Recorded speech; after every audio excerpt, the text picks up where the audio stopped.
Bonjour pour cette nouvelle interview. Bonjour, bonsoir. Tout dépend quand est-ce que vous le regarderez. Une nouvelle interview, pardon, je bafouille ce soir, ce midi, le jour où nous sommes. Je reçois aujourd'hui Sophie. Je suis très heureuse de t'accueillir ici. Bonsoir à tous et puis merci beaucoup déjà. Eh ben, avec grand plaisir. C'est toujours une joie d'accueillir une nouvelle femme dans ce projet 108 femmes interviewées, des femmes qui osent leurs rêves en action. J'aime beaucoup ce titre, tu vois, oser les rêves en action, ça devient concret et ça unit vraiment le féminin et le masculin, la symbolique du 108. Donc voilà. Donc je vais te laisser te présenter pour ceux qui ne te connaissent pas et puis peut-être pour ceux qui te connaissent, peut-être te présenter d'une manière où on se dit, ah tiens, Sophie, je l'avais pas vue sous cet angle-là. Je te laisse la parole. Sophie Braud, je fais de la psychogénéalogie, numérologie, du tarot psychologique et plein d'outils. J'aime travailler sur le transgénérationnel et travailler justement aussi sur l'équilibrage du féminin, du masculin, aussi du donner, du recevoir, d'accepter de recevoir, là comme là que tu me proposes cette interview-là. Tout ça, c'est des trucs qui me passionnent, sur lequel j'aime travailler. Et vous accompagner aussi. Eh ben, merci. Et qu'est-ce que tu peux parler? Alors là, tu nous as parlé du côté professionnel, j'entends. Oui. Et que peux-tu dire de la femme, Sophie? Quelle femme, comment, voilà, quelle femme tu es dans la vie? Qu'est-ce que tu voudrais dire, voilà, de ce côté de la femme? Du coup, de la femme, je suis, une maman solo, d'une petite fille qui est adorable de 8 ans, qui est un peu mon pourquoi et qui, fait beaucoup de sens, dans ma vie.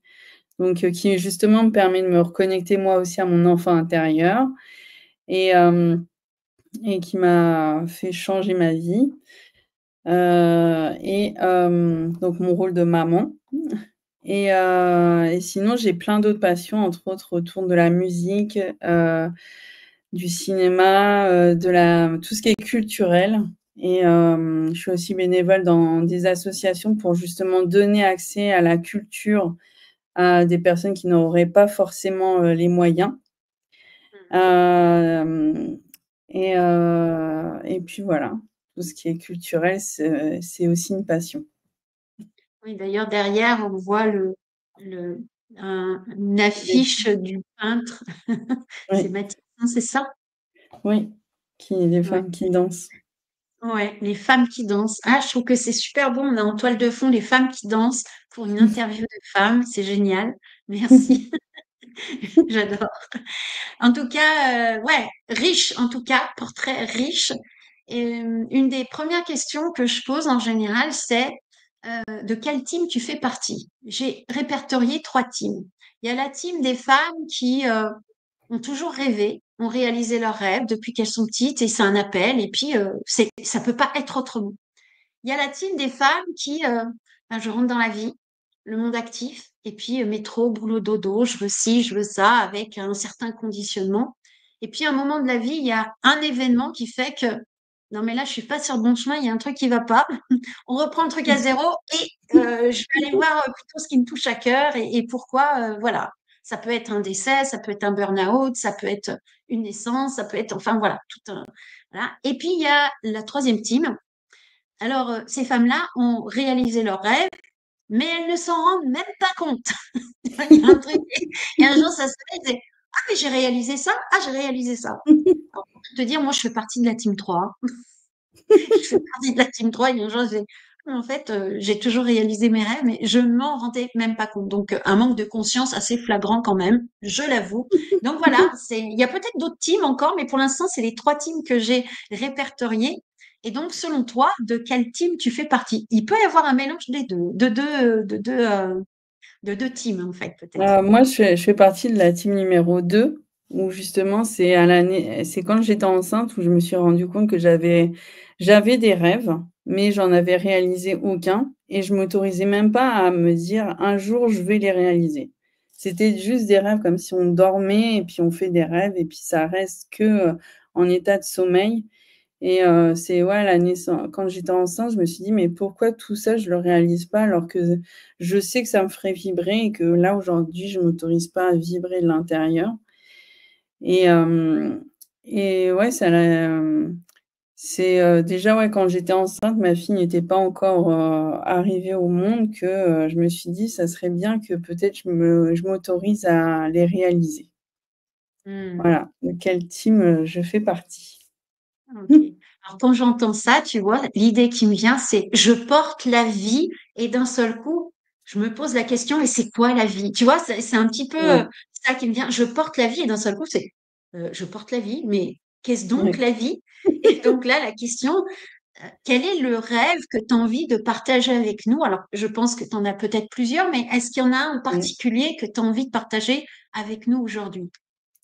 Bah, c'est vrai que quand tu m'as proposé cette interview-là, c'était, en me parlant des rêves, c'est, bah, déjà moi ce rêve-là, même si c'est beaucoup dans le faire, c'est d'être à mon compte et d'atteindre, peu importe l'activité que j'aurais pu faire en soi, mais, d'être à mon compte, d'avoir mon entreprise et d'atteindre une certaine, liberté, pas que financière, mais, peu importe en fait combien je gagne, d'avoir une forme, de liberté où je pourrais, voyager quand je voudrais, parce que c'est aussi important pour moi de voyager, de bouger, d'être dans le mouvement, d'aller découvrir le monde et de sortir de ma zone de confort et de la liberté aussi pour ma fille, si, d'avoir du temps pour elle et de rester connectée, avec elle de manière je suis pas on n'est pas fusionnels, mais, de pouvoir être disponible pour elle.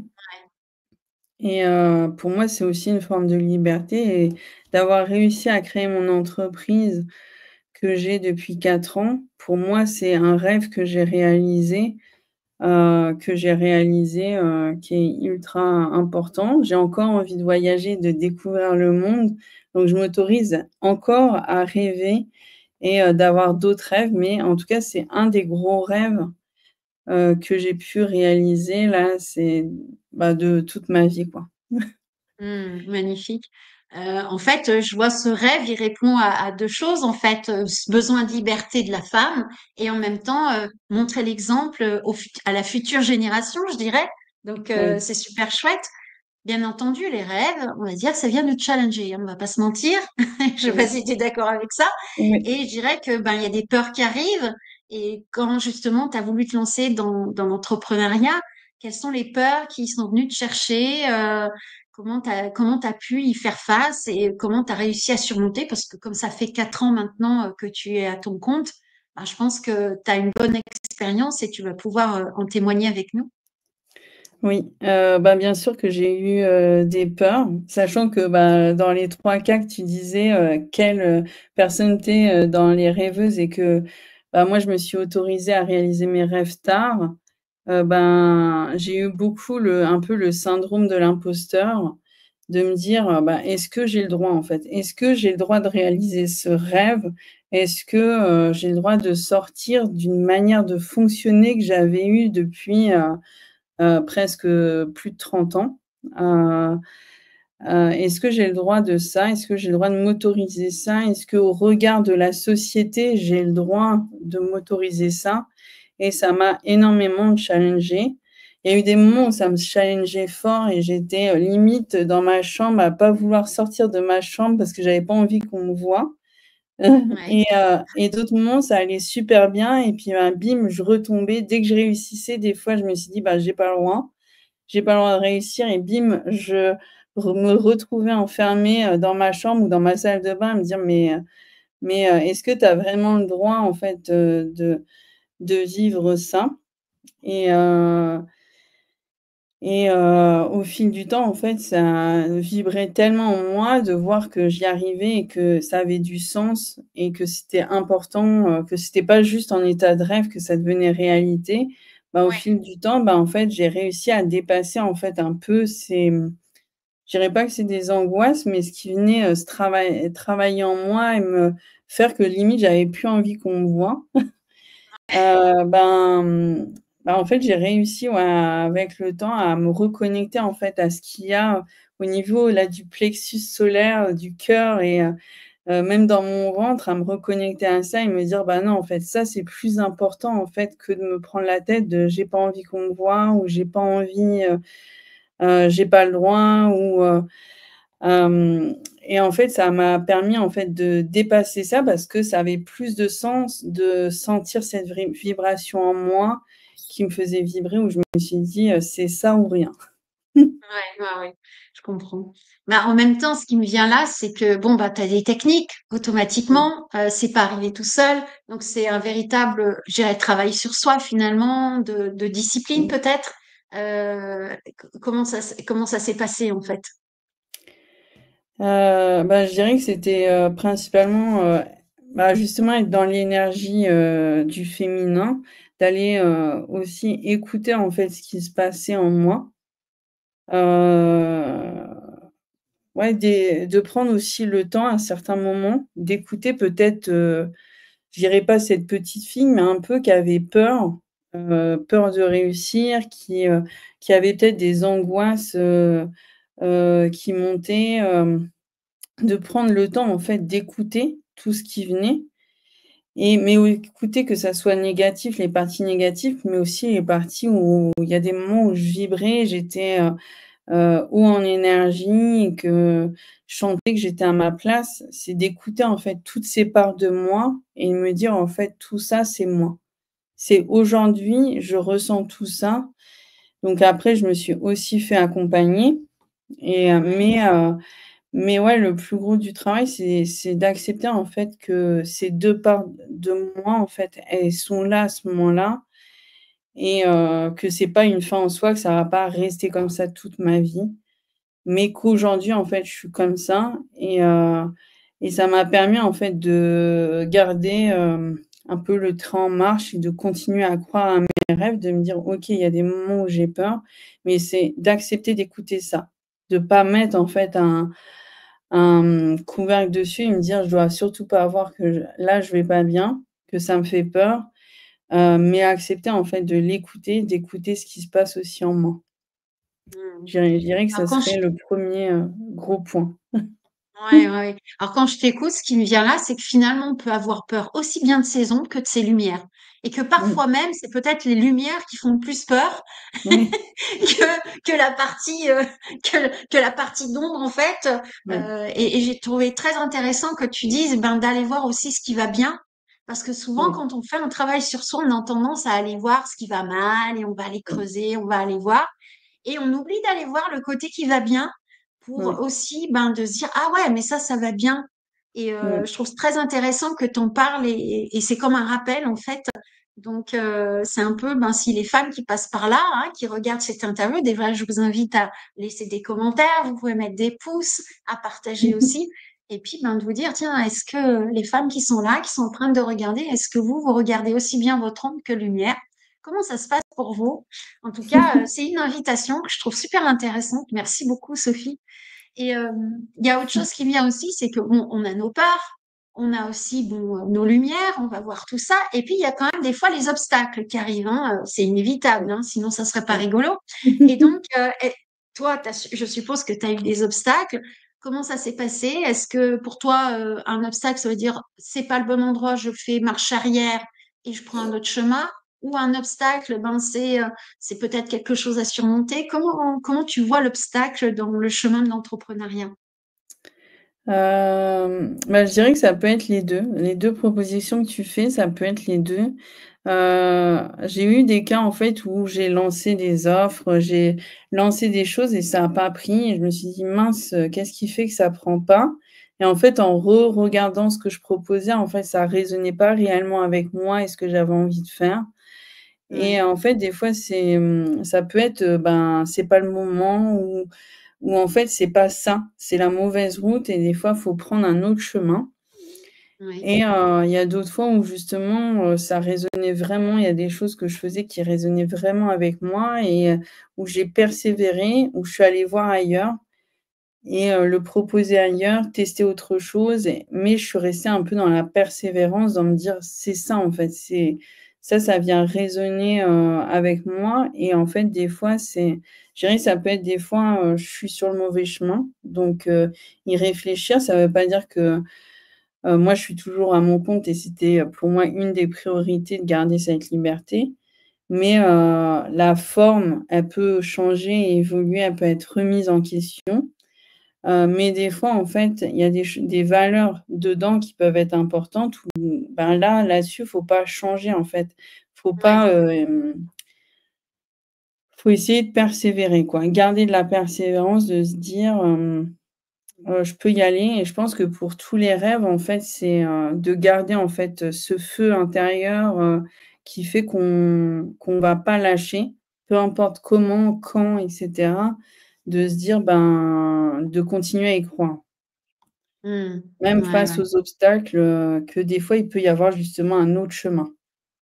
Ouais, tout à fait.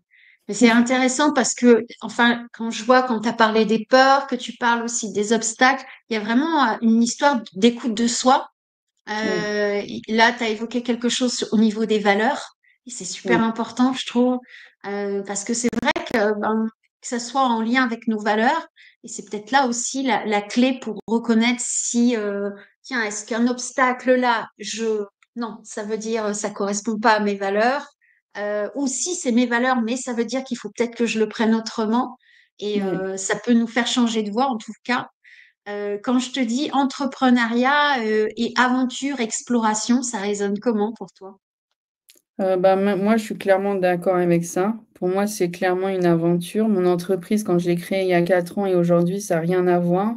Je sais que si on en reparle encore dans 4 ans, ça aura encore rien à voir par rapport à mon expérience, que, pour moi, il y a de la créativité. Créativité, écouter son flow, justement, écouter son énergie féminine et qu'on a en nous, qui vient vibrer et ben, automatiquement, en fait, en fonction de notre âge, de nos expériences et cetera et ben, en fait, on évolue forcément et donc du coup, bah, l'expérience est forcément différente. On n'est pas figé. C'est comme ça et ça sera toujours comme ça, la même chose que forcément, ça sera une aventure et une expérience, quoi. Ouais, c'est très vivant au final. C'est Oui. très vivant. Et puis là, il y a une pensée qui me vient. J'ai interviewé il y a pas très longtemps Laura Nathalie et qui disait que le business, c'était son maître. Et je dirais que ben, quelque part, l'entrepreneuriat, c'est notre maître, un maître d'enseignement. Ça résonne aussi pour toi, ça?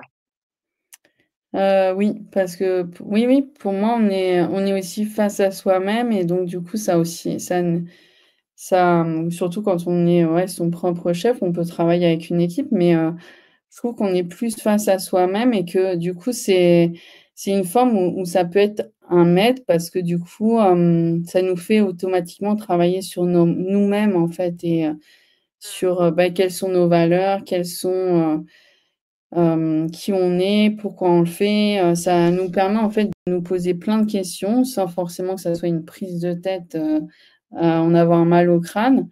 Mais au fil du temps, en fait, ça je pense que ouais, ça nous fait, évoluer et dans le bon sens, je trouve.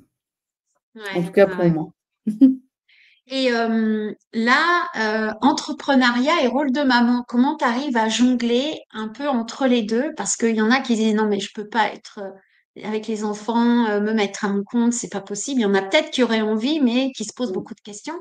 Ben toi, tu es l'exemple que t'es maman, maman solo en plus, et en même temps entrepreneur. Donc, comment tu arrives à jongler un peu entre les deux rôles? Comment ça se passe? Bah, des fois, c'est compliqué, surtout quand c'est les vacances, scolaires. Mais mais pour moi, je peux pas, être autre chose, en fait. Je peux pas, être autre chose parce que justement, j'ai envie d'être un exemple pour ma fille. Donc moi, c'est vrai que quand j'en ai, parlé au début, j'allais me lancer dans l'entrepreneuriat, j'ai eu beaucoup de mères, qui m'ont dit, qui sont pas forcément solo, mais qui m'ont dit: «Mais, tu es complètement, folle, de quitter». En plus, j'avais un CDI que j'aurais à vie, je risquais pas de le perdre, avec beaucoup d'avantages, mais on m'a dit: «Mais tu quittes ça pour, ne pas savoir combien tu vas gagner demain». Mais pour moi, ça peut pas être, autrement, parce que justement, en fait, j'ai envie de montrer à ma fille qu'elle, elle peut aussi croire en ses rêves comme moi je crois aux miens. Donc, je dirais qu'au début, ça a été très compliqué de trouver un rythme. Surtout quand on se lance, on a envie que ça marche tout de suite, à fond, de gagner beaucoup d'argent tout de suite pour justement, pouvoir payer les factures et parce qu'on a cette peur-là en tant que maman. Mais en fait, je me suis rendu compte qu'en fait, c'est comme un marathon, faut pouvoir courir, sur la longueur hem et pas faire un sprint d'un coup et puis après tu es essoufflé, tu arrives plus à respirer. Donc aujourd'hui, je travaille que 4 jours par semaine et après j'ai 3 jours qui sont que pour ma fille et hem quand j'ai ma fille, ça m'arrive de traiter des mails ou quelques messages, mais du coup, je travaille peut-être moins que si je serais salariée. Donc ouais, j'ai réorganisé un peu mon emploi du temps pour justement avoir, du travail tout le temps et pas, avoir une semaine ça m'arrive quand j'ai des nouveaux projets d'avoir une semaine où je travaille plus que d'autres, mais je dirais que dans la vie de tous les jours, ça me permet d'avoir des clients sur tout le mois et pas bim, d'un coup au début de mois ou au milieu plein de rendez-vous et de pouvoir aussi avoir du temps pour moi et en tant que femme, quoi. Parce que c'est aussi important Ouais, de pas s'oublier soi et que ça soit pas juste moi au travail, moi en tant que maman. Mais je dirais, ouais, c'est pas de vouloir absolument rapidement faire beaucoup d'argent, c'est de pouvoir aussi tenir, sur la durée, donc s'écouter et trouver un rythme qui vient résonner avec nous. Donc moi, j'ai trouvé ouais. le mien et ce qui me permet de pouvoir, payer mes factures, assurer financièrement, en tout cas, ma vie de maman et de vraiment se faire confiance, quoi. À partir du moment où ça résonne en nous, ce projet-là, en fait, et qu'on se donne les moyens, qu'on équilibre le faire et l'être en Ouais. fait, il y a pas de raison, que ça fonctionne pas, en fait. Même si justement on a des obstacles, c'est d'accepter de regarder, qu'on peut, faire le tour, prendre un autre chemin, mais de pas lâcher, en fait, de vraiment pas lâcher. Mmh. Merci. Merci pour ce témoignage. Et ce qui me vient aussi comme question, c'est que, en général, une entreprise, elle cherche à s'expanser, elle cherche Mmh. à se développer, où on trouve des nouvelles choses. Enfin, voilà. Mmh. Toi, est-ce que tu as des projets en ce moment? Qu'est-ce qui te drive? Qu'est-ce qui fait que... Parce que c'est vrai qu'on peut se dire, tiens, j'ai réalisé mon rêve. C'est bon, c'est fait. Tranquille. Maintenant, je suis installée, tout va bien. Et en même temps, je t'entends depuis le début, je me dis, non, mais là, Sophie, à mon avis, elle a déjà des choses derrière. Donc, ma curiosité arrive et se dit, alors, qu'est-ce que tu prévois pour après? C'est quoi la prochaine étape? Moi là, ma prochaine étape, c'est, de déménager, de changer de région totalement et du coup, là où je suis, j'ai créé une clientèle, donc c'est d'en recréer une autre, ailleurs et hem et ouais, de me rechallenger. Est-ce que c'est comme si je redémarrais mon entreprise à zéro et de voir où est-ce que je suis capable avec, là 4 ans d'expérience. Est-ce que, je ferai les mêmes erreurs? Comment est-ce que je ferais, pour recréer une nouvelle clientèle ailleurs? Et ça, c'est un de mes gros challenges de l'année et j'ai créé des nouvelles offres et une fois que j'ai déménagé, j'aimerais faire là où je vais déménager, faire des immersions. Faire Hmm, des immersions, ce que j'avais essayé de faire, en début de mon activité, où j'étais encore jeune dans l'entrepreneuriat, je me suis dit que maintenant j'ai suffisamment d'expérience pour pouvoir le proposer autrement et peut-être mieux dans ma stratégie de communication et cetera. Donc, c'est un de mes gros projets plutôt pour, l'année prochaine, de proposer des immersions. Donc voilà. super. Ah, on sent tout de suite, il y a quelque chose là qui pétille, ça Oui, émoustille un petit peu. Et en même temps, je me dis, tiens, en fait, ça montre vraiment que dans ce domaine-là, il y a les valeurs, la liberté, mais il y a aussi la créativité et oui, l'envie d'aller encore plus loin, d'évoluer, de progresser. oui, Enfin, depuis que l'interview a commencé, je trouve qu'il y a beaucoup de très grosses, enfin, il y a beaucoup de richesses, tu nous as donné, en tout cas. Euh, Ça donne envie. Bon, moi, je suis déjà à mon compte, mais je serais une femme qui est pas à mon compte. Je dis, ah ouais, moi, ça me fait envie, ce truc-là, tu vois. Donc, je sais pas, dites les femmes, si vous êtes passées par là, ben, qu'est-ce que vous en pensez? Dites-nous en commentaire, même si on verra tout ça en replay. S'il y a des questions aussi, posez aussi les questions en commentaire. On prendra le temps de répondre ben, quand l'interview sera mise en ligne, bien entendu. Euh, Qu'est-ce que tu aurais envie de partager là maintenant? Est-ce qu'il y aurait un thème que tu aimerais aborder en particulier? Hem, bah, moi, je dirais, en tout cas, si, là, on clôture un peu sur l'entrepreneuriat. En tout cas, si, l'entrepreneuriat est un de vos rêves, moi, je dirais que, bah, de croire en vous. En tout cas, si en tout cette interview vous a inspiré là-dedans, de croire en vous, ça sera peut-être pas tous les jours facile, mais en tout cas de vraiment, ouais, croire en vous, en ce qui vient vibrer à l'intérieur. Vraiment dans vos tripes et que vraiment je vous encourage en tout cas à y croire.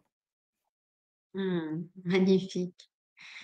Et pour les mamans qui seraient là, qui passeraient dans le coin et qui se disent bon, ok, moi j'ai des gosses, qu'est-ce que tu aimerais dire à ces femmes-là qui peut-être doutent encore ou n'osent pas par Bah, rapport aux enfants? Comment toi tu t'organises en fait? Est-ce que tu as de l'aide extérieure ou enfin, comment ça se passe?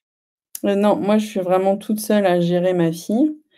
Donc moi son père il est là, il vit en France que 2 mois dans l'année. Oui. Donc sinon il travaille à l'étranger, donc je suis vraiment, toute seule. Mais moi ce qui me motive en fait, c'est de me dire, là moi ma fille elle est jeune, elle va avoir 9 ans. Je me dis quand elle sera dans le monde du travail, j'ai envie que ouais, que si elle a un rêve, comment est-ce qu'elle va le vivre? Est-ce qu'elle va oser ou est-ce qu'elle sera dans le même état que moi à douter? À douter: «Est-ce que j'y vais? Qu'est-ce que je fais?» Et que j'ai envie en fait qu'elle, elle ose, justement réaliser ses rêves et pour moi, c'est un moteur tous les jours, en fait. C'est un moteur tous les jours de me dire: «J'ai pas envie en fait qu'elle se prive ou qu'elle s'empêche, peu importe ses rêves, quels qu'ils soient». C'est pas forcément l'entrepreneuriat, ça peut être même, ne serait-ce que cadre dans une entreprise salariée, peu importe en fait ce qu'elle veut faire. J'ai pas envie qu'elle soit dans le même état que moi à me dire, «J'ai peur» et j'ai envie d'être une source d'inspiration pour qu'elle, quand elle sera grande et qu'elle pourra choisir ce qui, en tout cas d'un point de vue professionnel, même personnel, qu'elle, ose y aller et qu'elle ose croire en soi parce qu'elle m'a vu moi croire justement en des rêves qui sont forts et qui moi m'inspirent. Donc moi c'est en tout cas le truc qui me motive, qui m'a motivée déjà à démarrer et qui me motive encore et si des fois j'ai des moments de doute à, continuer à me dire: qu'est-ce que moi j'ai envie pour elle quand elle sera grande? Est-ce que j'ai envie qu'elle soit dans le même état émotionnel que moi maintenant? Ou est-ce que justement j'ai envie qu'elle ose et qu'elle croit en elle?» Voilà, je dirais que ça serait la question que, je vous invite à vous poser. Ok, bah, merci beaucoup. Merci. Euh, Est-ce que tu as une actualité du moment là, dans ce printemps-été 2000? Parce que on va se dire que cette interview pourra être vue peut-être d'ici 1 ou 2 ans, on ne sait jamais. Oui, Et là, dans l'actualité, là maintenant, en printemps, là, on sera au mois de juillet quand j'aurai publié cette interview. Qu'est-ce que tu as? Ouais, ce sera plutôt l'été. oui. Je regarde un Bah, peu par rapport au planning des interviews. Ça sera au mois de juillet. Donc, au juillet 2025, quelle est ton actualité? Bah, là, mon actualité, c'est que je propose, ben, un accompagnement vraiment, profond sur le transgénérationnel, mêlant, des choses qui sont très, cartésiennes, comme d'autres, très, subtiles et je dirais plutôt invisibles. Un travail, dans le visible comme dans l'invisible sur le transgénérationnel, alliant aussi recherche généalogique et pour aller vraiment en profondeur, dans son transgénérationnel. Ça peut être, juste pour faire un bilan de où j'en suis qu'est-ce que j'ai récupéré dans le transgénérationnel, comme pour, aller libérer un blocage, quelque chose aujourd'hui qui m'empêche d'avancer et vers lequel j'ai envie d'aller. Voilà.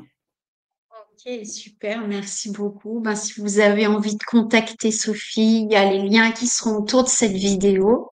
Vous pouvez aller le voir. Partagez aussi sa vidéo pour qu'elle soit vue si vous l'avez aimée. Ça contribue. Merci. Abonnez-vous à la chaîne aussi, à la chaîne, voilà. Que vous dire d'autre? Eh ben, ma foi, on a fait un peu le tour de la question, il me semble, à moins que tu aies un petit mot de la fin. Bah, en tout cas, ouais, je vous invite à partager, cette vidéo, en tout cas de continuer aussi à te suivre toi, suivre ton beau projet qui ont beaucoup de valeur pour moi, de la sororité, et puis je vous dis à très vite. À très vite. Merci beaucoup. Au revoir. Merci.